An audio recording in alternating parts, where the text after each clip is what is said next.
Ladies and gentlemen, welcome back to Overdrive Championship Wrestling. You should know who we are by now, but in case you don't, I am the manager of champions. I am one half of the Undisputed Kings of Commentary. I am co-founder, co-owner of Overdrive Championship Wrestling, and general manager of the brand in Overdrive, Overdrive Pride. My name... That's cute. Shut up, I haven't said your name yet. My name is Stanley Brewer, and I'm kind of a big deal. And with me is the PNG of Power, the other half of the Undisputed Kings of Commentary, Mr. Elias Storm. And we have an absolutely monstrous, action-packed night of, well, action for you wonderful, wonderful people. Getting into our card for tonight. Ladies and gentlemen, tonight we have the conclusion of the first set of matches in the House Open. Now, the House has already announced their stipulation for tonight. This will be no disqualifications. But the big question is just who the hell is Darby Allin going to be going against? The House, they're the ones to pick the competitors. They've been very, very secretive about whoever this last Joe Schmo is. But anyways, after that match, we have a prideful showcase match as Io Sky will make her Pride debut. She goes up against Dr. Britt Baker, DMD, and Roxanne Perez. And then a chance for the Bucks to get a little bit of retribution as Nick Jackson will go up against one half of the Prideful Tag Team Champions in Matt Riddle. And then our second showcase match of the night, a fatal four-way match as LA Knight will take on Montez Ford, Hangman Page, and Sheamus. A Prideful Showcase fatal four-way match. And then in our semi-main event, they're running it back, but this time in an Iron Man match as Jon Moxley looks to improve to 4-0 as Internet Champion. But he's got to go up against Will Ospreay, who gave him a fight last week. And then our main event match for the Prideful Women's Championship. Bayley will make her first ever title defense as she goes up against the winner of the first ever women's three-way dance and the winner of the women's eliminator tournament in Serena Deeb. Now, partner, I know this isn't your show, but what matches are you looking forward to the most? Go ahead and sign me up for that Internet Championship match and that women's main event. So the last two matches on the card, the main event and the semi-main event are definitely what I'm feeling the most for sure. Absolutely. Expect great things from all four of those competitors. I mean, that's where we put those matches at the end. But I want to go into our opener right quick. So beyond the fact that we have no idea who the hell Darby Allin's going to be going up against, this has been a very interesting, first, round in the House Open. Of course, Robert Roode overcoming his former partner in the Dirty Dogs, lawn darting, can't say words, lawn darting Dolph Ziggler into a table. And then last week, what could have been a generational matchup, a matchup for the ages, honestly became a stink fest when Wes Lee simply gave up and let Shelton Benjamin climb the ladder to victory. And then, of course, Johnny Overdrive and Sami Zayn having what might be the only singles match in this entire tournament. And Johnny Overdrive picking up a much needed win after failing to qualify for the U.S. Championship. And now Darby Allin, who was in that initial U.S. Championship ladder match, I mean, he's completely left in the dark here. He has no idea who he's going up against. And of course, a loss tonight, not the end of the world, but it does put you on the brink of elimination. Elias, do you have any theories just who the hell's going to be showing up tonight? If I'm the House, right, I'm thinking either I send in an absolute dead ringer or a guy I can trust to have my back. And, you got some dead ringers on your roster, but there's also a lot of dead ringers who are free agents. Maybe we see the Devil's favorite Demon Kane. Maybe we see Buddy Matthews. Hell, maybe Rhea Ripley for shits and gigs. I don't know. Maybe we see Blue Kane. Yeah, maybe we see Blue Kane. Or the Blue Meanie. Shockmaster. Realistically, though, I definitely think Malachi's keeping that very close to heart. Hell, we could see Sting. Who knows? Maybe Sting Darby Allin just to, mess with Darby a bit. Honestly, I am absolutely all for the Shockmaster coming in and becoming U.S. champion. That would be the story of the goddamn decade. Are you kidding me? No, for sure. Well, it looks like Darby's ready to go. They're about to hit his music. But ladies and gentlemen, we're getting underway. Now, of course, Darby Allin. Darby Allin had a pretty dominant victory over Sheamus. Back when we were doing qualifiers for the U.S. title match at Wrestle Mayhem. But of course, that match at Mayhem being all kinds of chaotic and in the confusion, Malachi Black, picking up the win. And I feel if you're Darby, Darby fired up, running around the ring in a skateboard, but. If you're Darby, we use the term chip on the shoulder a lot, but realistically, that's what Darby has to have, because he probably feels like he was robbed of that U.S. title and now has to start, not from the bottom, but, he's got a way to climb, because there's 7 other men going after that championship right now. Yeah, absolutely. If I was Darby, I'd be upset this House Open tournament even exists. I mean, Darby Allin, to my opinion, was a clear favorite for being the #1 contender for the championship. But sometimes you gotta prove your worth, and Darby Allin's very good at doing that. So I don't think he's taking it too much to heart. I definitely think he's looking to going 1-0 in round 1, and then rounding out this tournament with a dub, and going on to face Malachi. Wait a second, is that who I think it is? Oh, that's an interesting choice. No, there's absolutely no mistaking it. You could see through the face mask. That's Brody King! Brody King is the final competitor! I was right. Not only is he a ringer, but he's a very trusted friend of Malachi. As a matter of fact, he's the tag team partner of Malachi Black, former PWG World Tag Team Champions.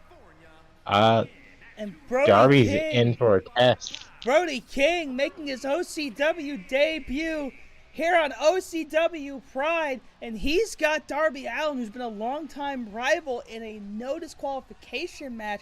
These guys fought each other at fucking Comic-Con, for God's sake. He put Darby through a table in front of sweaty comic book nerds. Brody King means business. Jesus. Barely an inch of that body not covered in tattoos. No disqualification, something both men have a lot of experience with. Oh my God. Honestly though, if you're Darby Allin, things in life haven't been going the best lately, but things just went from bad to worse. No, this is going to be a very interesting match for sure. Obviously, these guys know each other like the back of their hands at this point. Hopefully, it doesn't get too out of hand here. And Brody King with the kendo stick already, and oh my God, right to the back of the head of Darby. And Brody, that's it. Oh wow, Brody going for it already. Did he just kill Darby Allin? No, Darby never says die. Honestly, I have legitimate concern for Allin. I say that with an amazing arm drag. But I have legitimate concern for Darby in this match, because not only do you have to deal with that size advantage, but it's no disqualifications. And while he did kick out, oh my God, Darby looked like that one kendo stick shot took everything out of him. But a sling blade, and Darby now trying his damnedest to get back in it. And Brody King says, nah, forearm to the face, son. And a forearm back by Darby. Darby Allin did not come here to play games. It doesn't matter who his opponent is. I definitely think Darby is going to have to show a little bit more than the heart today. He's going to have to be as tenacious as possible. Cover 2. Strong 2.7 there. Yeah, but like I was saying, the heart's not going to be enough against a guy like Brody King. Wait a minute, Tenaciousness. tombstone pile driver, and Brody King looking to end it here, and now there's the cover. Oh, and a kick out. Darby's been absolutely destroyed so far. Somebody go check on him, honestly.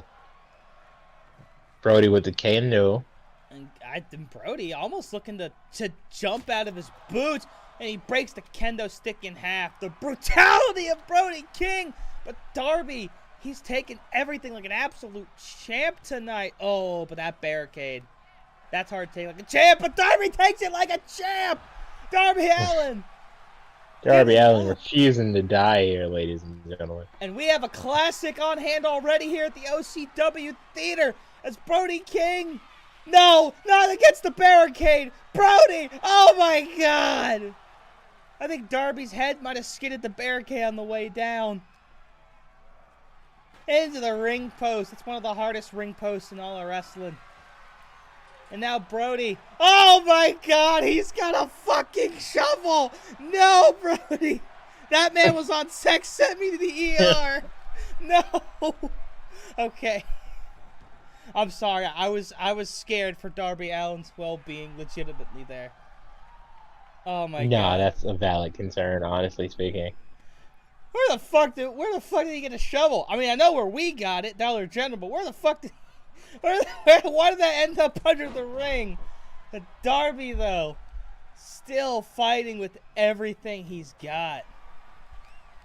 He took a shovel to the fucking stomach, alright? That shit hurts. Alright, they call that the reverse scoop.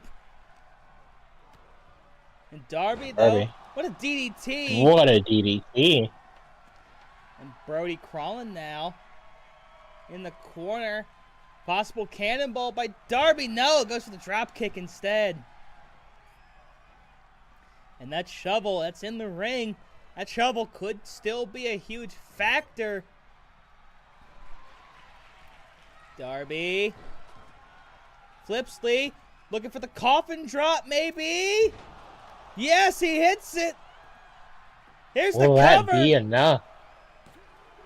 And go. Kick out at 2.6 by Brody King here. Not going without a fight. And Darby been able to... Oh, coup de grace there. Oh, no. Oh, no. Dark thoughts crossing the mind of Darby Allin. He only gets in one good shot, though. Darby. Possibly looking for that stunner. Throws a forearm, misses. Brody. Brody. Oh, no. Oh, goodness. That might have hit the shovel. That might have hit the shovel. Oh, God. And Darby went limp for a second. Oh, and he might go limp for life after that. Darby, stay down. He's got a shovel. Oh, Darby doesn't give no shits about the shovel. Going up again.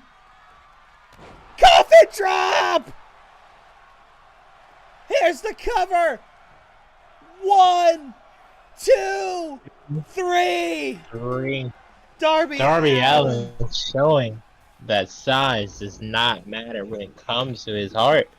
Successfully foiling Brody King's plans on making sure he has no shot at the U.S. title. And Darby Allin joins Robert Roode, Shelton Benjamin, and Johnny Overdrive at moving to 1-0 in this tournament. Brody King's debut spoiled by Darby Allin, and the shovel becomes a crucial plot point in that matchup. But shovels aside, what a win for Darby Allin, but what a debut by Brody King. And even with that loss, House of Black still looking strong in this tournament. Yeah, no. Brody King has a bright future over there on the Orange brand for sure. He's also not completely out of the tournament yet, seeing as this is a round robin, so maybe he can make that comeback. So of course that means that the next round of action will start next week. So we'll have to see who's Brody's next opponent's going to be. Ladies and gentlemen, our next match, a showcase match. This is a very interesting one because this will be Io Sky's debut on Pride. If I'm not mistaken, I don't think we've seen her since she's been drafted. Meanwhile, this is Britt Baker's first appearance on Overdrive programming since the draft. Now, Roxanne Perez did have an eliminator match a couple of weeks ago. Of course, she ended up falling short. You know, what an interesting matchup. And quite honestly, I think the debuting Io Sky is going to pick up the win here. Yeah, I definitely feel like Io. I don't know why it's taking this long for her to get here, but Io has proven herself many a times. She's the current, WWE Women's Champion in the alternate universe. So yeah, I gotta back Io just off of just sheer attitude and skill. No one is better than Genius in the Sky when it comes to getting down to bits. And of course, Master of the Sky, pretty high pick in the OCW draft, and I imagine having to wait this long to debut. She's definitely probably antsy, and she is ready just to get her hands on somebody. That's another big reason why I give her that advantage, because I think that she's probably the hungriest of all three of these women. But all three of these women have to be hungry. Of course, we haven't seen Britt Baker, since the OCW draft, losing in the first match in OCW history, and a losing effort to Bailey. And she's had to wait a number of weeks to get her opportunities. But of course, the Doctor, huge opportunity here. Britt's been having a bit of a rough time lately, in the alternate universe. That definitely hasn't been up to her peak game. So hopefully, this is a chance for her to, just kind of start fresh again, get that momentum back, and show that she is the baddest bitch in the room. Dr. Britt Baker, DMD.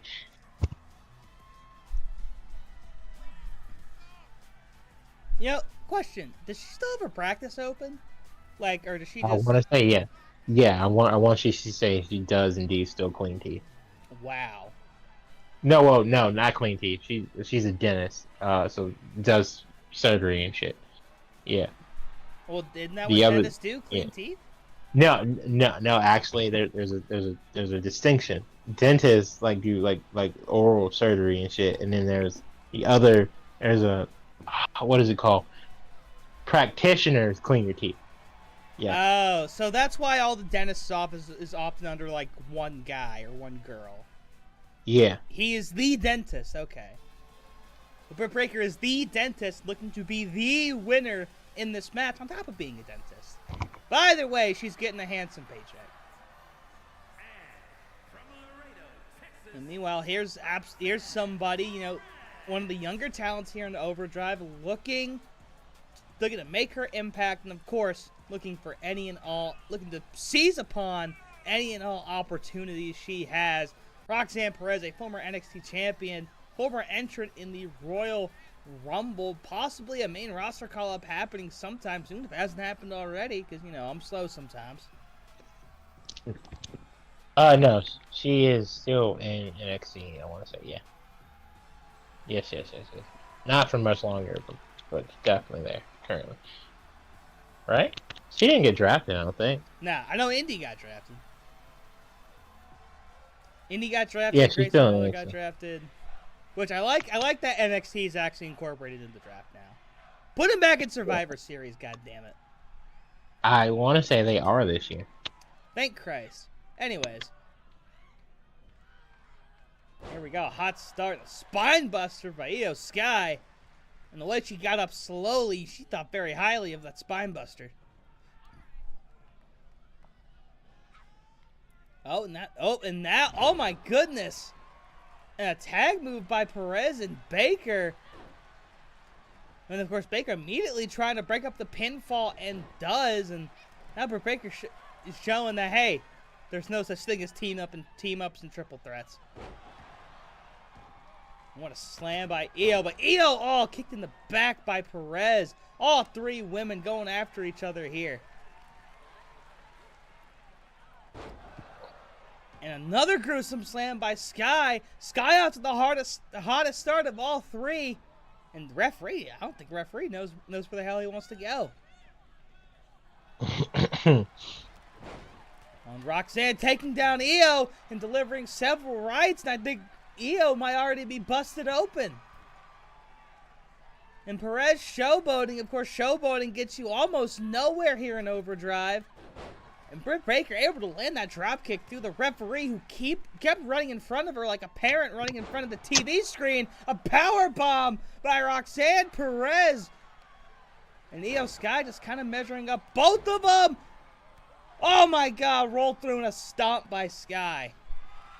And this is what I'm saying. Io Sky is the hungriest out of all three of these, but she eats a snake eyes on the top turnbuckle. Wisely rolling out though. Britt now planting Roxanne, and Io thought about stealing the cover. A brief stare down.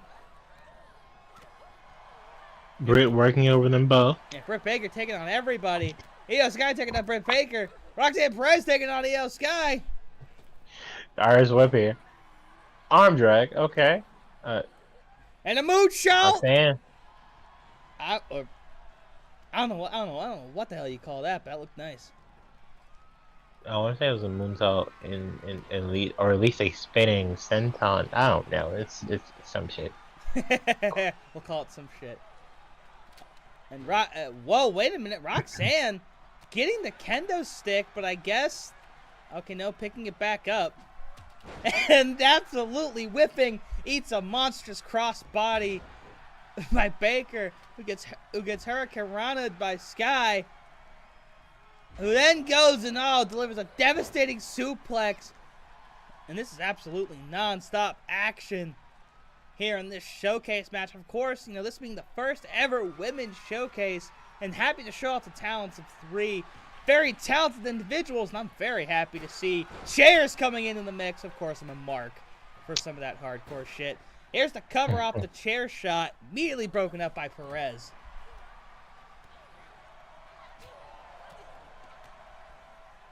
We gotta take a moment to just appreciate all three of these women and their fantastic work so far. The Orange Brands women's division might not be the white brands, but this is the second best women's division in all of professional wrestling. And that is the most underhanded compliment I have ever fucking gotten, but thank you.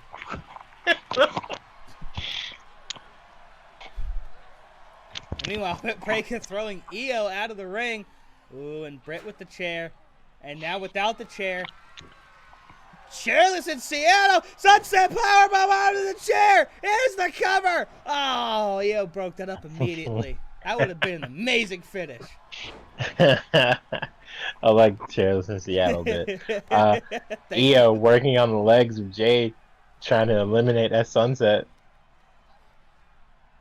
Now Io, oh God, just working over that ankle. Britt watching in the wings. Well, Britt probably being appreciative, being a bit of a submission specialist herself.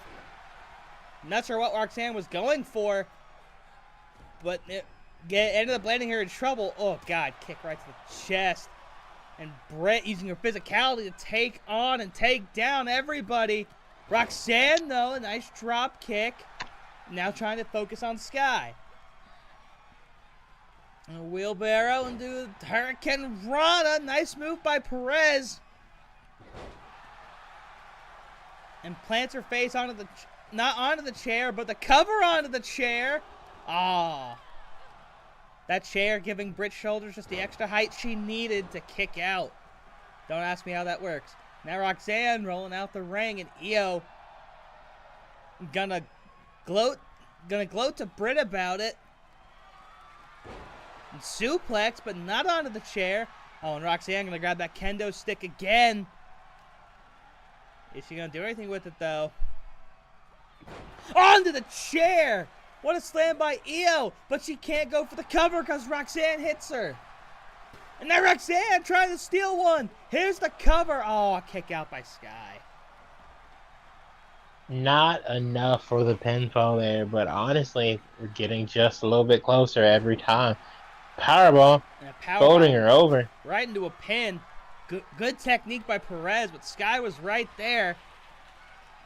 And Perez, another sunset flip, but she's in the ropes. Or maybe Doesn't not. matter Here's in the the cover. three-way. Perez. Roxanne Sunset Perez flips picking the up the victory. And the youth movement has officially started over there on the Orange brand. Roxanne stating her case for a possible women's championship match. And she just beat a current and former women's champion. And Roxanne Perez, of course, being a champion herself and standing triumphantly on that chair. You know, Roxanne has a lot, and I mean a lot, to be proud of after that match. Absolutely. I'm sorry, we're going to say more, or we're just going to say absolutely? No, absolutely. I was going to let you finish. But no, absolutely. Roxanne proving that age is not the end-all be-all when it comes to losing to experience. Proving that she, as you know, Booker T student, has just as much fire in her as the rest of your women's division. And I can't wait to see what's next for her, honestly. Roxanne Perez has momentum on the side, and I can definitely dig that. So anyways, on to our next match. So this match is interesting. In the OCW draft, the first 5-star match in OCW history was RK Bro versus the Young Bucks, if I'm not mistaken. In that match, Matt Riddle would tap out Nick Jackson in what I don't believe is controversial fashion upon seeing the replay, but some people tend to disagree. Now, of course, I do indeed. Riddle tapping out Jackson, even though Matt jumped in and attempted to make the save, seemingly breaking it up maybe as Nick was tapping. But however you swing it, the Bucks have not been on OCW programming since then. And, you know, with RK Bro coming off a tag title victory last week, the Bucks said they wanted RK Bro in some way, shape, or form. And so Matt Riddle agreed to take on the man that he feels he rightfully tapped out in Nick Jackson. And that match is coming to you right now. No. Do you think this is a moment for the Young Bucks to finally get one over on RK Bro? Honestly, I think so, because obviously when you go one-on-one when you go into a match with Imperium, you never come out looking quite the same. Of course, Randy Orton not out here tonight. He's nursing a small injury, so he decided not to come out. But Riddle saying, "Don't worry, bro, I got this." And of course, because of that, Nick Jackson doing what he felt was the honorable thing, gonna come out here without his brother and tag partner tonight. So these two guys literally just gonna settle it in the ring. And you know something? I think it's gonna be a good night for the Bucks. So like I said, Riddle probably very worn down after that match last week, and so I think the Bucks are gonna get one over, as you say.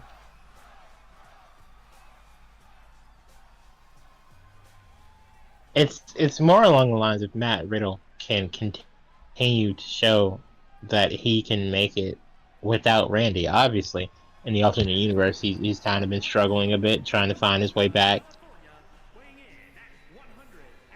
Drug addiction's a hell of a thing. We hope he's good. Yeah, for sure.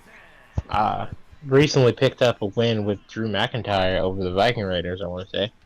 But everybody beats the Viking Raiders at this point. I hope they call that tag team High Society.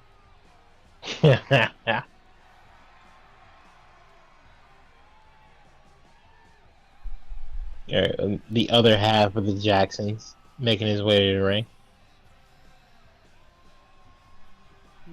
And now, of course, the Bucks probably still bitter. Well, number one, they're probably bitter that they're using Rick Boogs. Sorry, Carry On Wayward Son was too expensive for the licensing. But besides the fact that they haven't been on OCW programming since the draft, the Young Bucks being one of the best tag teams in the world, I'm sorry, I'm stepping on all over my words. Also, those are some damn good looking Nikes. But the Bucks have to be pissed off because they haven't been on TV, and they feel that Nick Jackson probably feels like, hey, That shit was broken up. What the fuck? But of course, I don't think the replay said that. But the Bucks are pissed off. They haven't been in action. They want revenge. And Nick Jackson a chance to get that. But not looking the best right now. As a brain buster right on the sea.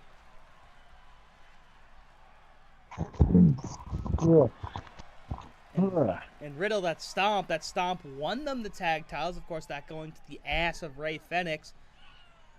And Riddle now, oh my god, need the face, German suplex. What a maneuver.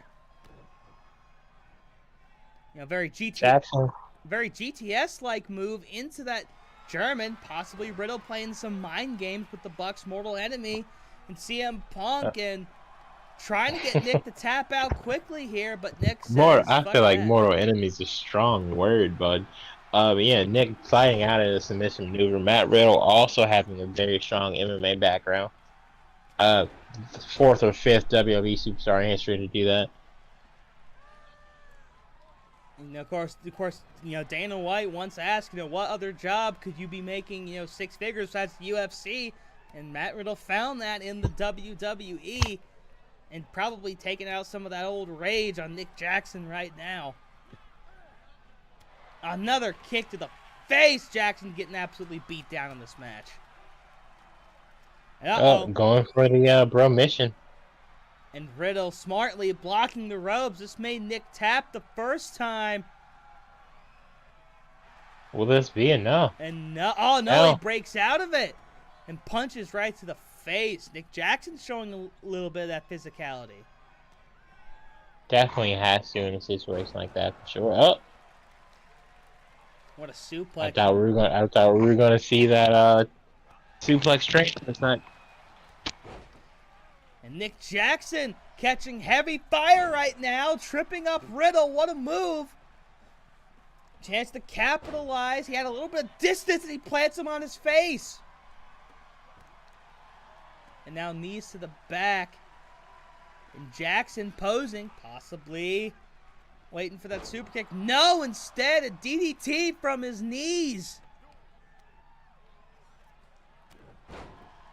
Matt Riddle's absolutely getting lit up here by Nick Jackson, formerly known as Generation Me. Oh, what a kip up by Riddle, but a super kick! A super kick falls into the cover. Oh god! Oh my goodness! Kick out at 2. Jackson almost. Matt Riddle almost falling victim to like the most overused move in professional wrestling. Yeah, it's still cool when the Bucks use it though. I'm more of an Uso guy personally, but yeah. Yeah, fair enough. But Jackson, oh my god, what a dodge by Riddle. Jackson went whee! It went crashing Going down. high risk and paying for it, that's a problem for guys in the junior heavyweight division. Obviously, the Young Bucks moving up to the heavyweight division a couple years ago, but they never really left their roots. German, oh, that one had to hurt. And Jackson went flying on that, and Matt Riddle, Riddle, no towels on the line, probably be okay with a count-out victory here. But Jackson getting back in the ring, so Riddle says, okay, we're going to do work. And of course, Nick Jackson now working over Matt Riddle. And honestly, with those Nikes on, this might just be more than a work. They could be shooting out there for all we know. Speaking of shooting, Jackson possibly looking to shoot his shot in the top rope. Says no. Oh, wait a minute. Now he's got Riddle in the middle of the ring. But Riddle reverses it out. How poetic would it have been if Matt had Nick Jackson, brothers, that would have been had successfully gotten the submission. Oh, that would have been poetry in motion right there, my friend. Oh, a knee to the face. Oh, what a knee. Jackson, that was gotta hurt. Down, not out. That's a pretty deadly knee from Riddle. Oh, wait, a punch in the dick, though. A little scoop slam. Planning him.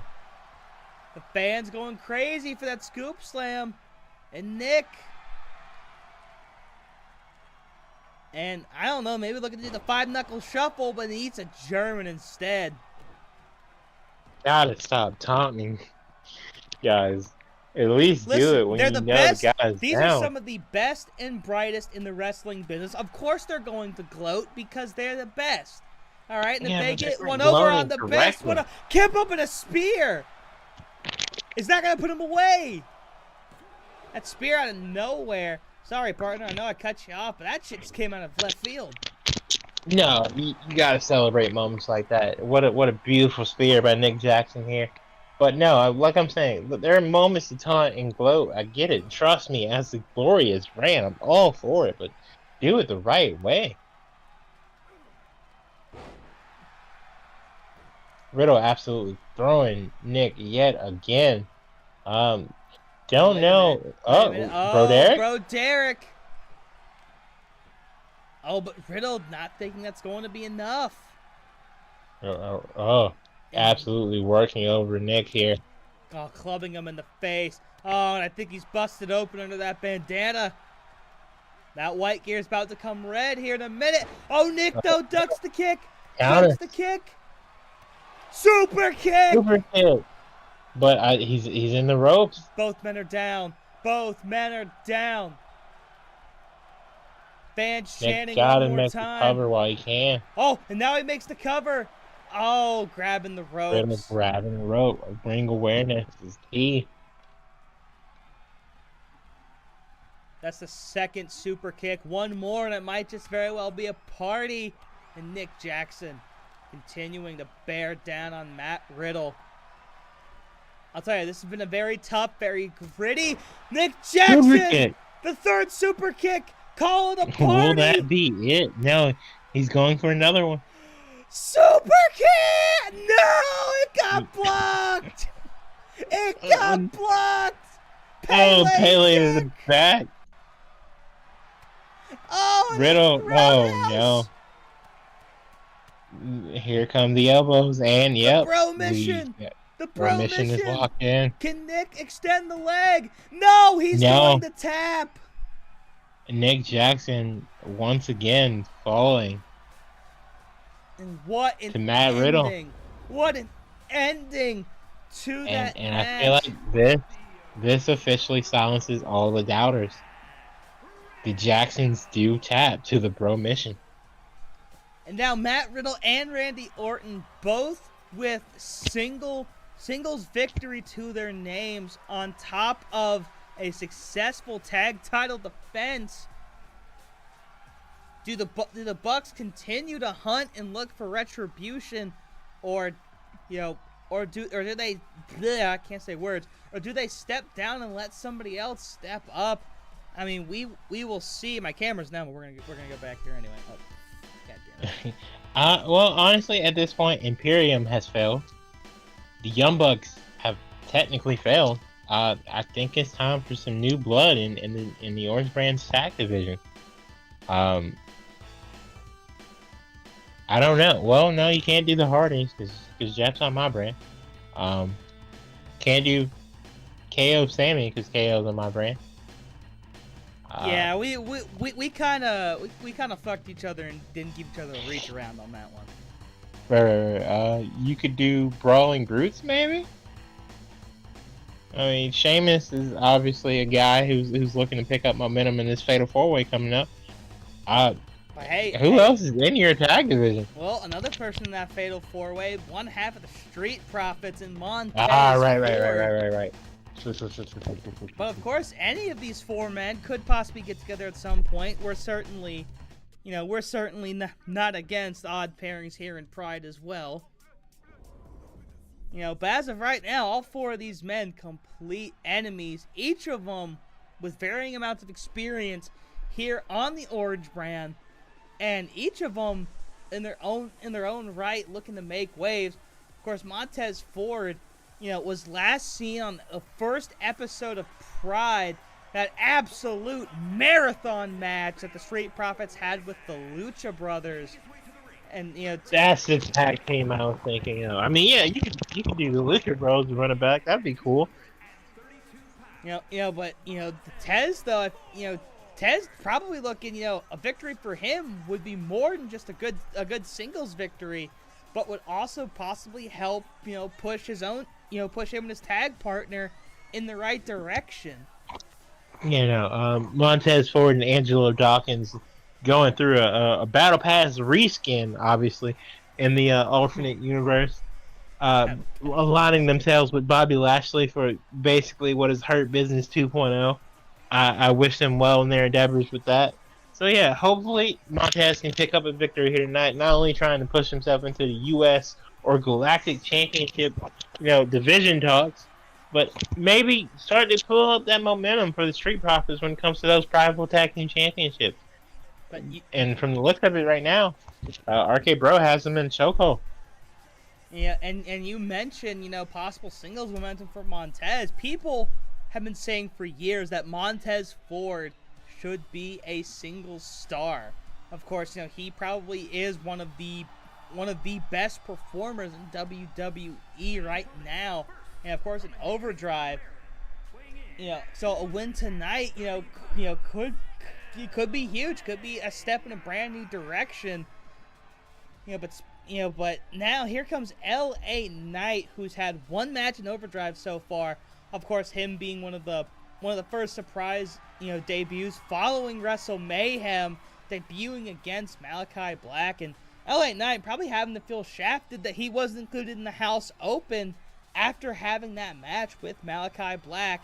And of course, him with all the momentum in the world in the Ultimate Universe, he's looking to get all that momentum here in Overdrive.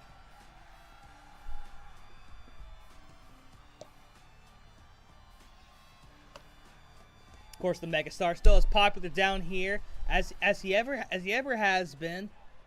And of course, it's him, Tez, and let's see who's gonna come out next. If I'm not mistaken, hey, camera. What do we pay you minimum wage for? Thank you, Hangman Adam Page. I mean, he's gotta be. I mean, he was probably sick after how he was manhandled by Moose back at the OCW draft. Hangman making his first appearance since the draft. And, the anxious millennial cowboy probably has more to prove in this match than anybody, if you ask me.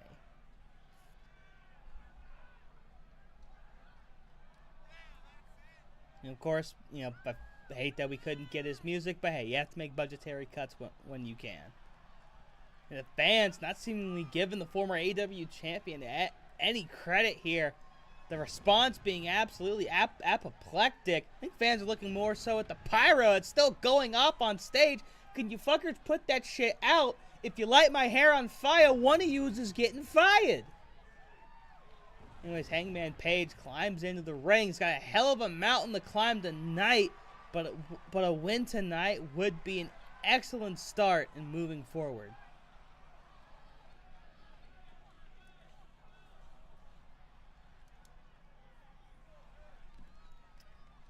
And of course, we are here live at the OCW Theater. We want to thank all of you for being here tonight, for this momentous occasion. And here's another man who we haven't seen since the first edition of Overdrive Pride, the Celtic Warrior and the Workout King, good old Sheamus. Yeah, glad to see Sheamus back. Just you had to take a second away to answer my phone from my DoorDash. Booker T out here doing it. So I'm ordering DoorDash to the good old Trojan Center here. But all good stuff. So what'd you get? I didn't actually get DoorDash. I was it was my dad. But, I was in universe. I was answering my DoorDash because Booker T does it to the Performance Center, so I'm doing it to the Trojan Center. All you had to say was you got pizza. Commit to the bit if you're going to create the bit. I did. No, you didn't. You gave up. You gave up on the bit after one sentence. I didn't expect you to ask what I got, seeing you're sitting next to me. Well, you're a PNG. I can't see. I didn't even know you had a stomach. You're just kind of floating here. Of course I have a stomach. Anyways, getting into this match. What a suit. Oh, no. Are you what's the word? Are you prejudiced against PNGs? You don't think we can eat? No. No, I'm not. I love Breaking PNG. news, like I've been a PNG myself, good sir. And you're right here at this commentary desk because I like you and I like PNGs. I hate you right now, but besides that, I like you. Montez Ford with a native DDT off the top rope. Oh my Sheamus god. doing Sheamus things, hitting anything that moves. Irish whip. A showcase of true colors here on commentary as we get into this prideful fatal 4-way showcase match. Sheamus making a beeline for the megastar, probably a bone to pick after that battle royal. Alternate universe, and Montez goes flying, but absolutely whiffs on that forearm. And Sheamus absolutely clubbing Hangman Page. Now, saying earlier, Hangman Page, has got to be one of the sickest men in America right now. He got absolutely bodied by Moose at the Trash, has not been seen since. This is his first real opportunity, here in over. Well, not first ever. First opportunity since that last opportunity, which he so epically threw away. As Sheamus goes in the barricade. I think Hangman Page gets a well-deserved momentum boost with a victory tonight. No, I definitely don't disagree. Well, I say well-deserved. He has to actually earn it first. Yeah, I think that boost. Obviously, all these guys could use a boost. Seeing as Gunther looks absolutely unstoppable as Galactic Champion, and Jon Moxley's been on an absolute tear. Obviously, he's got that Iron Man match later tonight with Will Ospreay. My opinion, the guy who needs this match the most isn't even necessarily Hangman. I think it's Sheamus. Like, I feel like Sheamus really hasn't gotten a bunch of momentum here in OCW. He definitely hasn't gotten consistent momentum, obviously, in the alternate universe. So I feel like a guy who's a former world champion, a guy who won a WrestleMania match in 18 seconds, kind of has to prove that he's a top guy again, almost, which is unfortunate. And of course, the last time we did see Sheamus, he lost to Darby Allin, who is currently 1-0, in the House Open for the United States Championship, and that has to hurt if you're Sheamus. Someone who couldn't even get to the inaugural United States match, and the person who beat you getting another crack at it. Yeah, why Sheamus isn't in the House Open, I don't know. Maybe Malachi's afraid of him. Very curious. But yeah, I think it's unfortunate. Honestly, all these guys, as far as I'm concerned, could have and should be in the House Open. But right now we have this prideful showcase, and I'm very curious to see who wins and what that does for their momentum. As LA Knight absolutely plants Montez before getting worked over by Sheamus. Oh God! Then I think his neck is like bent a different way. I think LA Knight has scoliosis after that. Don't ask me how it works, but on LA Knight saying nuh-uh, taking that kendo stick as Sheamus got a 1 count, and Sheamus probably looking for the brogue. And Hangman dumping Knight, and Tez dumping Knight Sheamus. Definitely taking some shots here in this match so far. And we got 2 different matches of physicality going on. Oh, so many weapons. Oh, but neither of them being used right now. Oh, wait a minute, Sheamus, though. LA Knight cracking Hangman. Sheamus squeezing the life out of Montez. King up as he should. Definitely an opportunity for the match to end right there. Irish whip to corner by Sheamus. And Sheamus and then he leaves the ring. Okay. Hangman trying to take advantage. And Sheamus getting steel steps. Oh, Montez just got knocked in the face. Knight looking for that blunt force trauma, maybe. No. But he's not going to hit it. Hangman countering. Hangman delivering chops. And I think Tez just took a huge hit on the barricade out here. LA Knight goes for the cover. Sheamus. Wait, Sheamus looking for white noise. Oh, the whitest of noise. Hitting it. Cover. LA Knight is down. Montez is out of the ring. Well, now breaking it up just in time. At speed of Montez Ford, and LA Knight seeming wanting some of Montez too. Montez breaking out of Sheamus, but immediately runs into a problem with a DDT. That's onto the chair. LA Knight. Yeah. LA Knight doing the chant thing. Had to say the yeah. Uh, And oh, this time, actually taunting and doing something right. Cracking Tez on the that's back. the difference. Oh, but eyes are not on the swivel. An Irish backbreaker. And the brogue! Oh, bro kick. Broken up But immediately, again, though. Montez scores right there. People are not using their peripheral vision in this match. Shame's going for another bro kick, apparently. And of course, Yeah, oh, and what a scoop slam. But fatal four-ways here on Pride are some of the most absolutely chaotic things. You can hit a finisher, but oftentimes there's somebody staring right above you. with the kendo stick. And we saw that proving your point. We saw it when Gunther qualified for the Galactic Championship match at Mayhem, despite Kenny Omega. Oh, wait a minute. Oh, the Deadeye! Here's the cover. One, two. Oh. Sheamus kicking out at a strong 2.5 there. Montez barely making it into the ring. They attempt to break up. Scoop slam. And Sheamus just now getting up from that blow. And Hangman's already on top of him. LA Knight plants Tez. Sheamus rolls onto the chair. And Sheamus going to roll out. Hangman scouting. And it looked like Hangman was trying to steal the pin. LA Knight didn't notice. What a clothesline by Knight. Oh, what a clothesline here. Hangman has cover. steps. 1, 2. And Tez. Montez kicking out 2.45 right there. And that was all LA Montez looking for blunt force trauma. BFT. And he gets it. Middle of the ring. Can he take advantage? 1, 2. Sheamus breaking it up just in time, it appears, ladies and gentlemen. Bro kick out of absolutely nowhere. It's fight night, ladies and gentlemen. The referee's a bit too slow. No! 3. Hangman goes to break it up, but Montez's body gets in the way. Ladies and gentlemen, it's fight night on the Orange brand, and Sheamus successfully wins the night.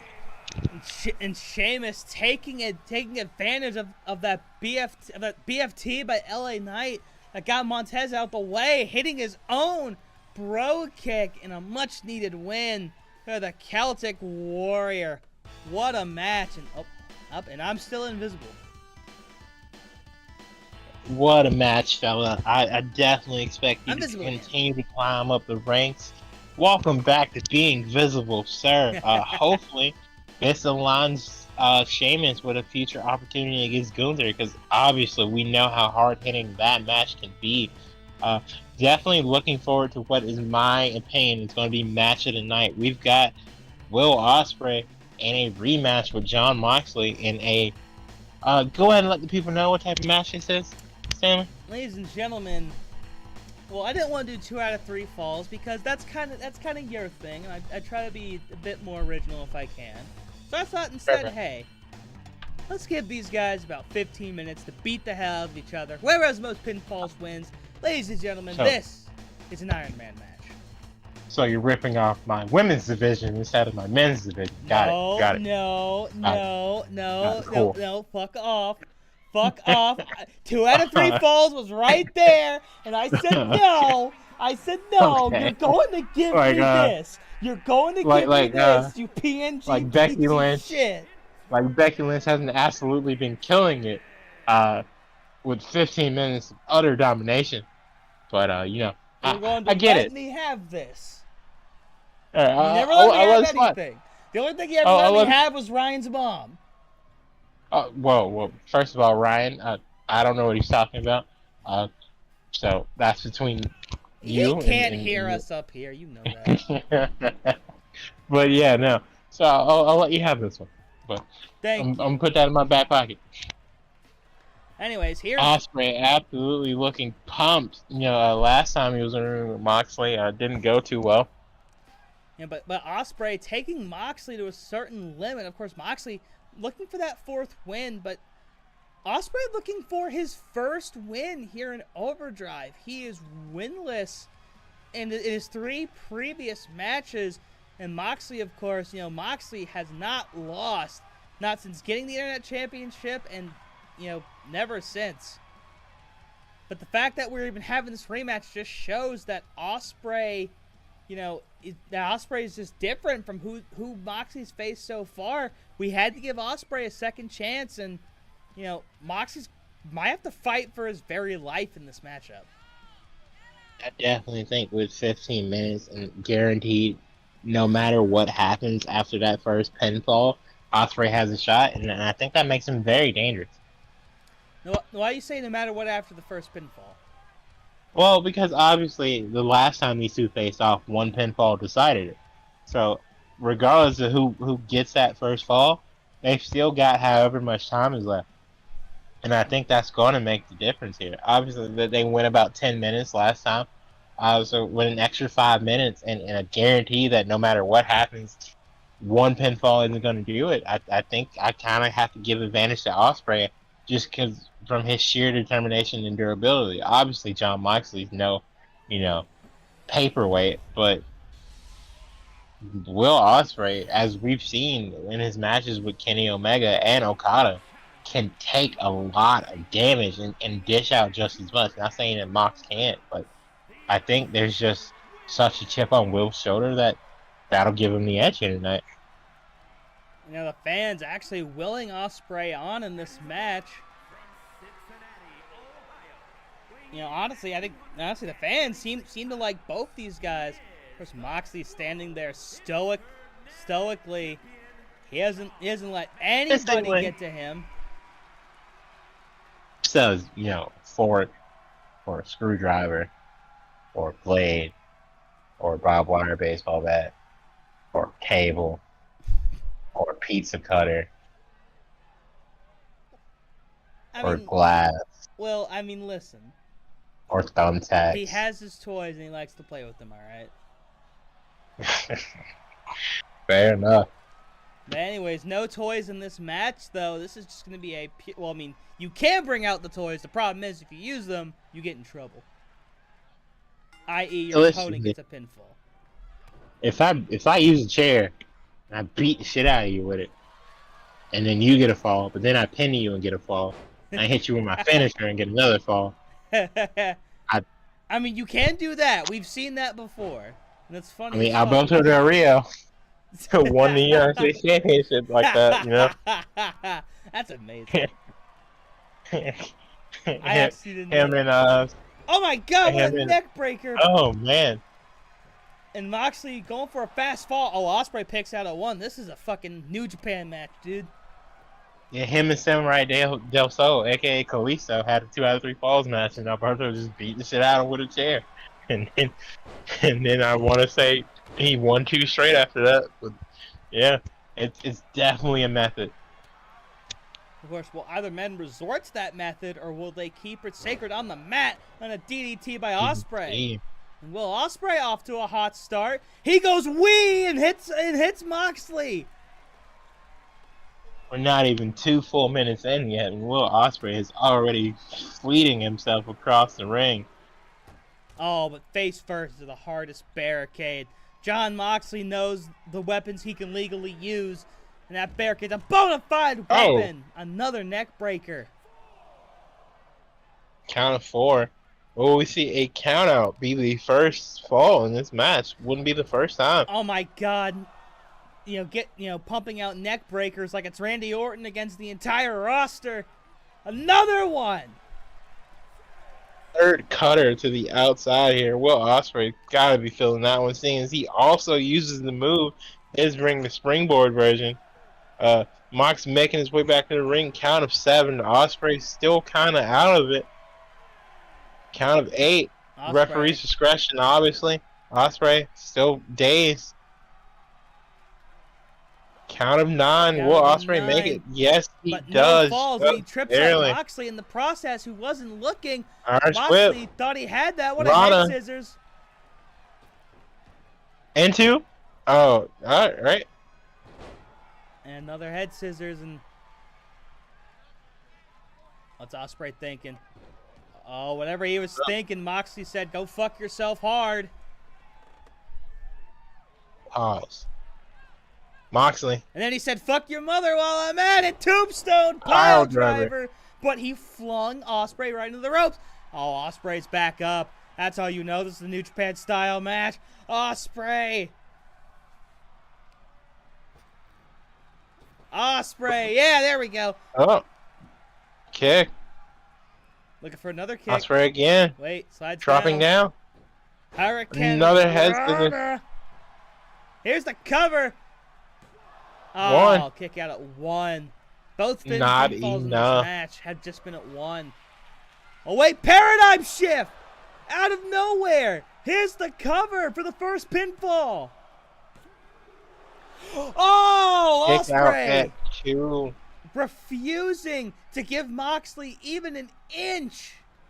11:35 left, ladies and gentlemen, and still no fall, but I definitely think we can see one very soon. Mox top rope. And Mox top Elbow rope, drop. elbow. You know, there is a magic in the air with this match. I can already feel it. I mean, Will Ospreay's a walking Tokyo Dome, all right? You know, I feel like Diesel Dave is gonna heavily favor this match. But even outside of star ratings, there is just a certain air to this match. And oh, Moxley, tope suicida. We don't see that often. Moxley flying through the ropes. Ospreay, though, what a DDT! Count of 2 by the ref right now. Ospreay throwing Mox back in the ring. We are now at 10 minutes 45. What a head scissors. And Moxley rolling out. And now back in.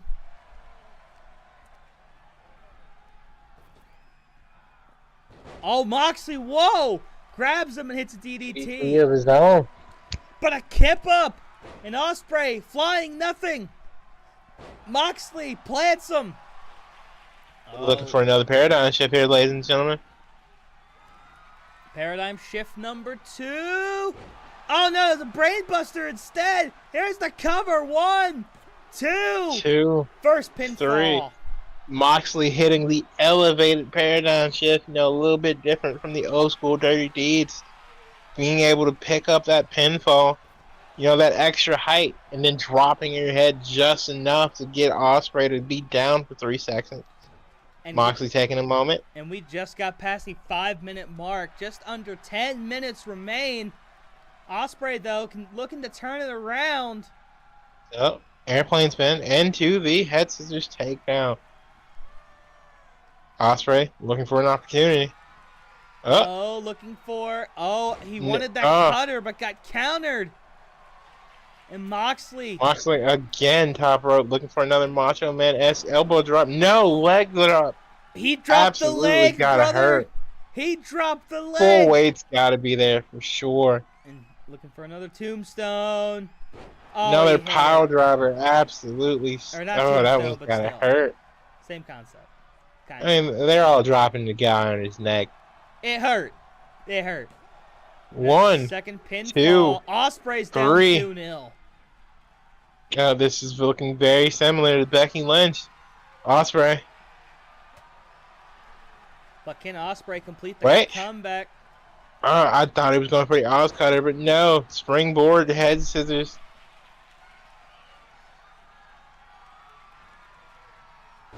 Into a standing sliced bread. Ooh, here's the cover. Could this enough? No. No. Maybe not enough. If the ref gets down a second earlier, I think Ospreay has that. And Ospreay top rope. What's on his mind? Oh, a splash! What a hit! Splash. Picture perfect, middle of the ring. Oh, that. Still not enough. I know Ospreay's got to be frustrated with that one, ladies and gentlemen. As we are now 8 minutes left with this match. And Moxley absolutely on fire. And flailing his arms into a running bulldog. And Moxley like a man possessed. Whoa, wait a minute. Whoa, I think that was fucking with the head of Ospreay. That's a call up to Kenny Omega from Jon Moxley. Moxley and Omega with plenty of history. Oh my God, just flying into Ospreay. Ospreay's in a bad way. I'm kind of disappointed in Will here. What a DDT here. This is very uncharacteristic of Will Ospreay, you know. And 3-0. 3-0 now. Ospreay kips up. Sunset powerbomb. But he doesn't go for any cover. I think he's just too flustered right now. I mean, he's still got about 7 minutes left to get 4 pinfalls at this point. He's got to pick up the pace here. And Ospreay dropping the leg. And we're just choking out Moxley with the this is not the time to taunt, Will. It is not the time or place. Oak's words echo. There's a time and place for everything. Not fucking here. A DDT. Though. And Ospreay pointing back.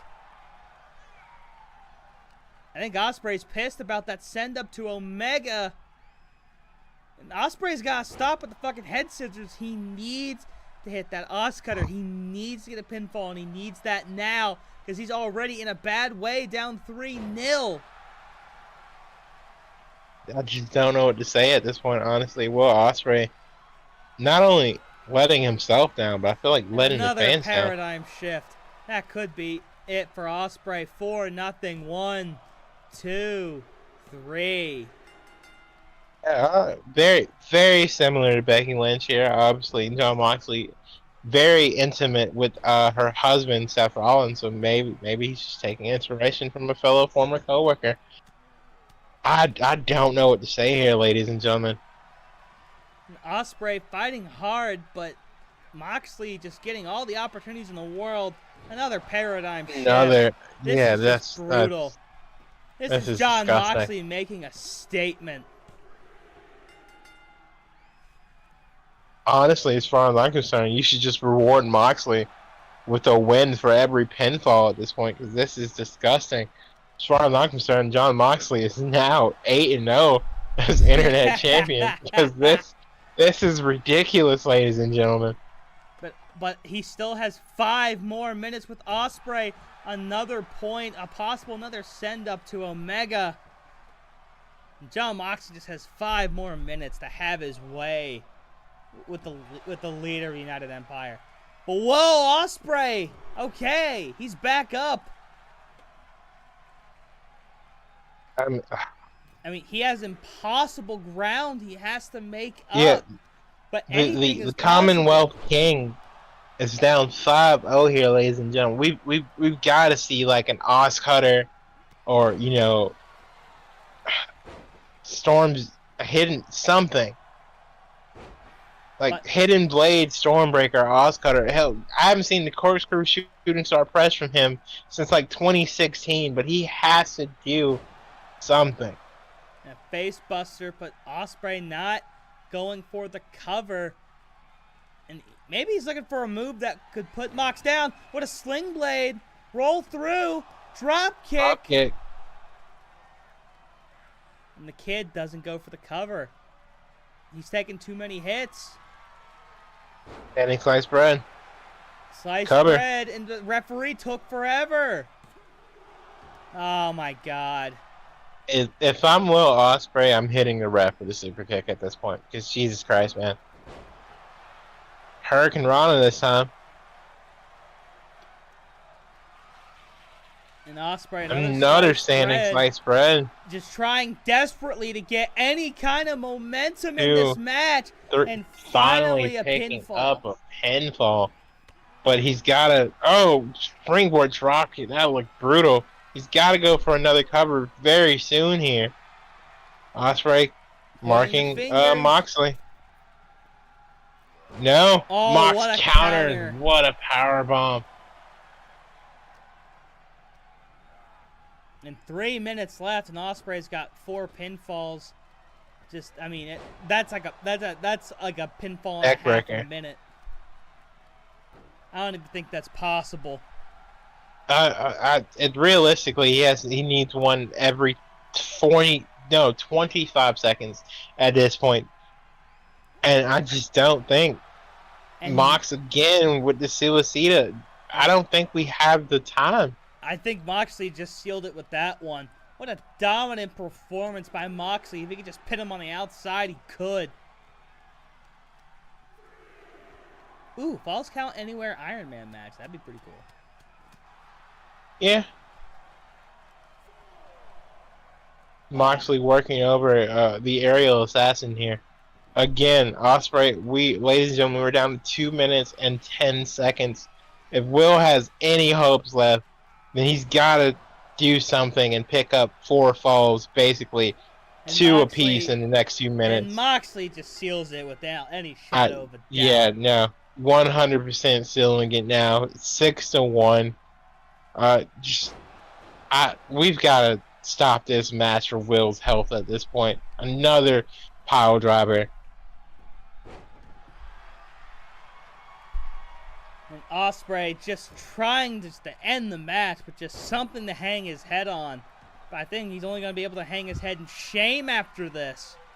As Moxley looking for another one. Oh, paradigm shift elevated. Yep. The second one. 1, 2, 3. 7-1, ladies and gentlemen.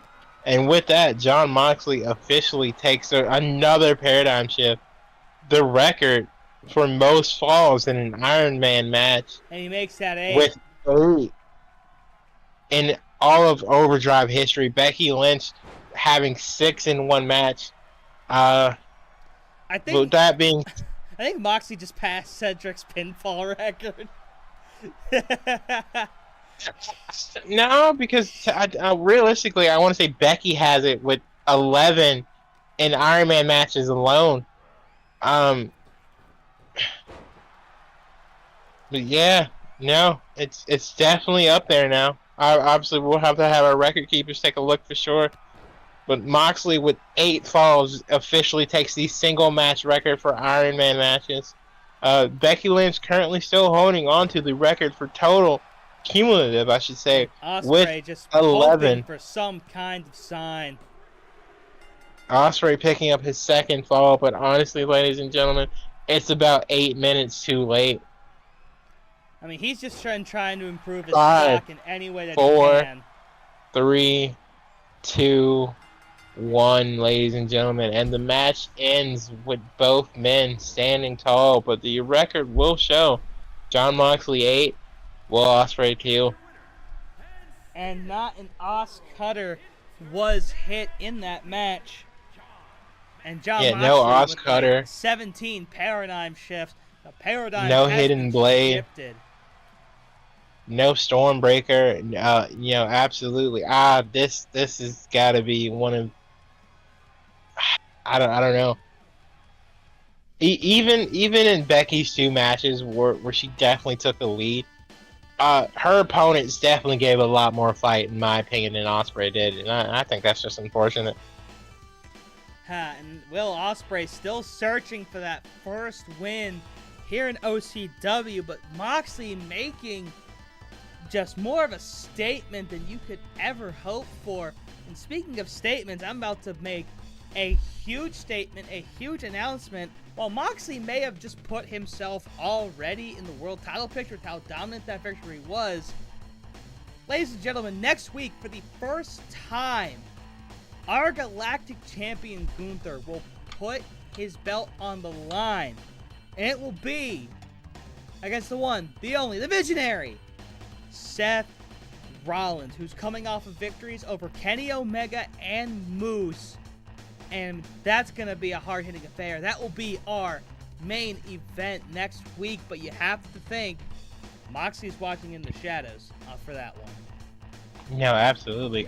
Congratulations to the visionary Seth Rollins on solidifying his spot at the top of the card. Very excited for that match next week. Hopefully, my main event next week, the World Tag Team Championship cage match will lead the way. It's a cage match now. Yeah, it's a cage match now. Well, that's what I love about being general manager. You just make shit up on the fly. Yeah, no, sure. I came in this. I was booking next week's card while that absolute disgrace of an Iron Man match was going on. Disgrace. And I realized 5 stars. That would have been 7 in the Tokyo Dome. Fuck you. I would have been 3 in the Tokyo Dome because Will Ospreay didn't do shit. But Ospreay's a walking Tokyo Dome. Well, yeah, no, I was booking it during the disgrace that was in my opinion, worst Iron match in Overdrive history.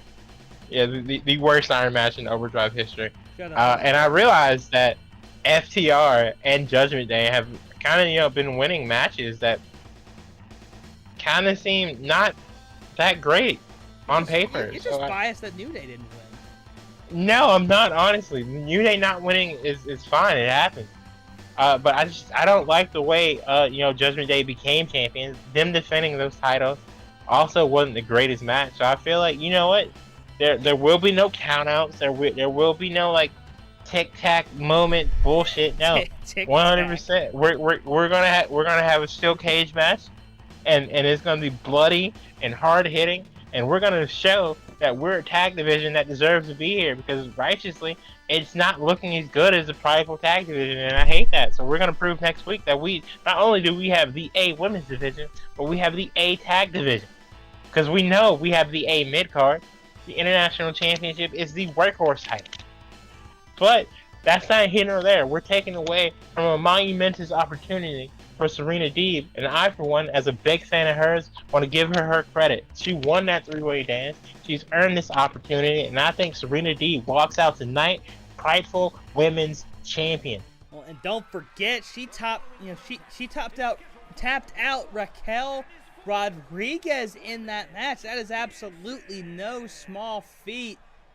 And honestly, I definitely watched Serena Deeb top out Raquel Rodriguez, but anyway. But as I was saying, I do agree. I think Serena wins the night. Like, much as I love Bayley and as much as I want her to be a great champion, I think Serena's gonna pull off the victory here. And what I think we could consider an upset of sorts. Obviously, I love Bayley. Huge fan. She is the role model. She's earned everything she's gotten here in Overdrive. But I think Serena Deeb right now just has momentum. She has the experience. She's a veteran of the industry, just like Bayley. She also has the technical know-how. And I think Bayley, if you look at her history of championship wins and losses, when a superstar is a bit more technical, when a superstar has that submission maneuver, Bayley suffers for it. You can look at her rivalry with Sasha. You can look at her rivalry with Charlotte and Asuka. This is it. This is the moment. This is the opportunity for Serena Deeb to show that she is the woman on the Orange brand. But will she take advantage? She goes up against the first ever winner in Overdrive history. Bayley, of course, winning the first ever OCW sanctioned match, and of course becoming the first prideful women's champion as that belt sits amazingly around her fair waist. And of course, this being her first title defense since winning that championship at Wrestle Mayhem. And she struts to the ring. She doesn't let nobody in the crowd get to her. She walks with confidence. She walks like she's a woman on a mission. And her mission tonight is walking out still your prideful women's champion. Has a great opportunity. Obviously, leader of Damage Control. Currently a fractured faction. Dakota Kai over on the white brand. Io competing earlier tonight here on the orange brand. But Bayley, whether she's in a tag team, a faction, or solo, is indeed still your role model. She's my role model. She's everybody's role model. And you can't count her out. As much as I am backing Serena tonight, I would not be shocked if Bayley could hit that rose plant or go old school and hit Bayley to the belly and walk out still women's champion. And ladies and gentlemen, this is our main event here at the OCW Theater. Will the leader of Damage Control walk out victorious, or is Serena going to make the role model tap out? Only time will tell. And as we always say, the time will tell from bell to bell. It's the first time I've ever heard you say that. I mean, I've said variations of it. Fair enough. And Bayley, taking one last glance at that championship. Could this be the last time she holds it? And could that be, well, I screwed up my analogy. Anyways, we're about to get underway. Well, the bell tolls tonight. We'll decide. The opening bell starts this match, but the closing bell will shine on our eventual reigning or new women's champion as Serena Deeb opens what appears to be the three amigos. Well, she got No, the only first amigo. two amigos. She goes for the standard suplex, and then she goes for that sideways back to belly to back. I mean, that was more of like a side amigo. So like 1.5 amigos, let's say. But anyway, Deeb Serena Deeb taking control early on from the leader of Damage Control, and what that Ray's running fast. Holy shit! It's a forearm right to the face of Bayley, the women's champion, wanting to turn things around. What a roll through by Deeb, and Deeb absolutely working over Bayley. Deeb already doing damage to the legs of course, you know, using a leg-based submission to tap out Raquel last week, and a dragon screw, and Bayley goes flying. And Bayley hasn't been able to get a word in edgewise as Serena Deeb doing everything she can to capitalize on the opportunity. What a takedown on that right leg. And Deeb rolling out, immediately going after Bayley, who tried to roll out for her own safety. Oh, God, knee to the neck. Oh, Deeb. Oh, working over Bayley again. Not looking great for the title women's champ currently. And Deeb gloating about it, and she actually has a little bit of time to do so. But even then, you gotta lay on the attack. You cannot let someone like Bayley have an inch, because Bayley, she is the champion, but she is scheming, she is conniving, and if she can find a loophole and find a way to win, she's going to find that way. If that means hitting you in the face with the chair to cause a DQ, she will do that. If that means she keeps the championship, but whoa, Bayley's got something locked in here. But Serena immediately saying nuts to that, rolling out of it. And now taking Bayley out the leg. Again, working a chop block basically to the leg here. She's working on that leg and trying to get her ready for the Serenity lock, that high angle calf hold. Bayley's got to be on the lookout for that. But again, Serena is not just a submission specialist. She also has the detox, you know, that elevated double underhook. And Bayley could lose by pin or submission here. Definitely not looking like the usual Bayley here tonight. And I don't know if that's nerves or just Serena being that much better tonight. And well, wait a minute. Oh, and Serena was looking for it. Bayley, though, counts with the Alabama Slammer. And could this be the champion's time to regain momentum? Into the corner goes Deeb. Bayley cruising up slowly. All right, putting her up top. Maybe looking for that super fight. Whoa! No! Avalanche Bayley to belly. Is that going to be it? Is that going to be it? The super Bayley to belly. Oh, an elbow drop. Followed by the elbow drop. Now Bayley returning in favor. Working on that leg. Now Bayley's got something to say to Deeb. Of course, Deeb talking all that good shit earlier. And now Bayley the top rope, making her statement. Elbow drop. Right elbow to the drop back. to the small of the back. That one's gotta hurt. Deeb rolling out the ring, but Bayley, you know, jumped out before, was waiting for her, and Serena Deeb. Oh, okay. I was about to start singing a song, but okay. They threw her back into the ring. And Bayley seemingly bumped into the ref there. It looked like she might have been going to the corner. But even still, she picks up Deeb. Got that arm trapped in the rope. Of course, Bayley maybe looking for some submission shit of her own. But Deeb now throws Bayley into the ropes. Oh, what a neck breaker. Or bare minimum, making sure that Serena's arm is hurt enough where she can't lock in the Serenity lock. Rose plant out of nowhere. Will this be enough? One, two. Oh! No, it's not. Serena Deeb kicking out at 2.5. And Deeb's already back up.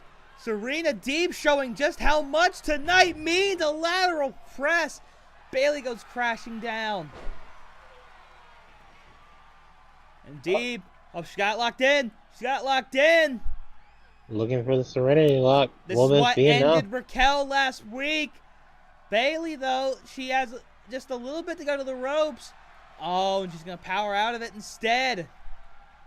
And the professor failing to capitalize on making a role model tap. Ladies and gentlemen, we are still in it. The back and forth elbow to the face of Deeb. And of course, Bailey and Deeb, meeting of the minds, but also meeting of the mouths. Both of them known to talk at least a fair bit of smack. Bailey especially, she has a particular hatred for certain commentators. Bailey now measuring up Looking Deeb. for that rose point again. Eyeing her down. Oh no. Yes. And hits Rose it. plant. That's On the O. one. Cover. 1, 2. Two. Oh, she kicked out again. She just cannot keep Deeb down, ladies and gentlemen. The woman of 1,000 hoes refusing to give up this opportunity as she gets absolutely planted by Bailey here. To the corner. The OCW Oh, Bailey universe, misses. much like myself, in pure, utter, just shock right now. Kicking out of a second rose plant. Deeb wants this more than anyone. And Absolutely working over Bailey's leg. doing something there in the corner. That's a very, very just strange angle. But the fact that matters that... Oh, wait a minute. The countering. Oh, this could be Bailey's time. Bailey with the Bailey belly with to belly. belly. Here's the cover. 1, 1, 2, 2, 3. 3. What an absolutely phenomenal showing by the woman of 1,000 holes. But Bailey turning back the clock and returning to the hugger, successfully winning the match with a Bailey to belly. And old school tactics working out for Bailey in the end. Valiant effort by Deeb, but Bailey walks out still prideful women's champion. What a match, ladies and gentlemen. I'm getting reports now. Uncle Dave is rating it 3.5 stars. Stanley, how are you feeling knowing that this was your main event? I mean, honestly, great match. I really thought Deeb had a little bit more fight in her. Maybe she gets a rematch down the line. We shall see. But right now, the future continuing to look bright for the role model Bailey as she successfully defends the Prideful Women's Championship and remains unbeaten here in Overdrive. But I will have to admit, it took a lot of damage for Serena Deeb to be pinned here. It took 2 rose plants, a Bailey to belly, consistent damage throughout the match.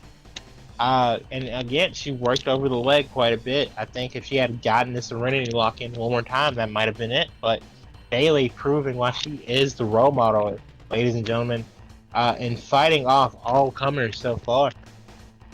But overall, that was an extremely hard-hitting and very entertaining night of action. Here in OCW Pride. I'm very proud of my brand tonight. All matches were good. Not a stinker on the board, unlike last week. And quite honestly, I think tonight was another great night for the Orange brand. But I don't know. Part of me feels like just a little bit we're chasing the white brand in some areas. I don't know what it is. I don't know what it is. But Pride, I don't know, man. I think Pride just needs that little extra oomph. Maybe we'll find it next week. Maybe we'll wait until the pay-per-view to find it. But I'm very much looking forward to going head-to-head with you once again next week, Mark. I'm very proud of the white brand this week. The orange brand definitely put out a fight. But I think the white brand was able to just once again squeak out just enough to show that we are the superior brand this week. But I have no doubt in my mind that the orange brand is just going to keep getting better, keep giving us competition, and eventually maybe even overtake the white brand. As far as I'm not concerned, the Wednesday Night Wars are the best program in all of professional wrestling. Overdrive Glory versus Overdrive Pride. There's nowhere I'd rather be. For Stanley Brewer, I'm Elias Storm, and thank you for chasing glory and being prideful. And I can't wait for next week. That was an incredible catchphrase, and with that, we